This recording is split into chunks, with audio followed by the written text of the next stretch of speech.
Welcome to World War II Chronicles, a weekly tribute to America's fighting men and women in commemoration of the Second World War. These programs are narrated by Ed Herlihy and are based on the news broadcasts of the war period from the recorded sound collection of the National Archives in Washington, D.C. Soon after entering the war, the United States began flying bombing missions over Germany without fighter protection. U.S. strategy called for massed B-17s providing air cover for each other. U.S. air officials here are anxious to dispel any rosy thoughts that the Luftwaffe is beaten. Heavier losses are expected among our heavy bombers when they raid deeper into Germany without benefit of fighter cover. Wave after wave of enemy fighters attacked the unescorted bombers. Luftwaffe counterattacks were shooting U.S. bombers down in flames at a hideous rate. What was needed was a long-range fighter which could escort the bombers on their missions. By November of 1943, the solution had arrived in England.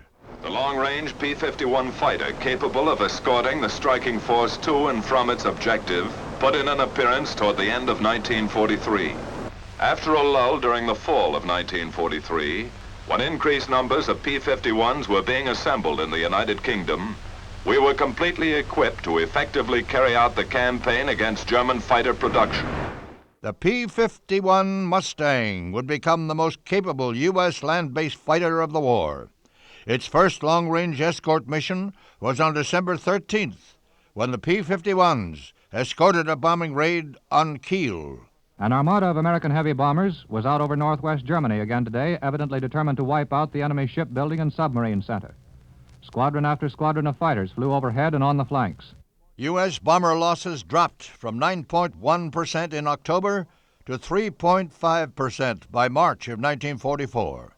The P-51 Mustangs and the pilots that flew them allowed the strategic air offensive to resume and enabled the Allies to take control of European skies. You watch and see. It won't be long before our losses to enemy fighters level out at a figure even lower than it is now. I'm Ed Herlihy. Join me next time for World War II Chronicles. World War II Chronicles was produced by the American Veterans Center and Radio America in cooperation with the National Archives. To listen to more episodes, subscribe on iTunes or visit AmericanVeteransCenter.org. We need your help to keep the legacy of our World War II generation alive. Visit AmericanVeteransCenter.org to make a donation to support World War II Chronicles and the ongoing work of the American Veterans Center.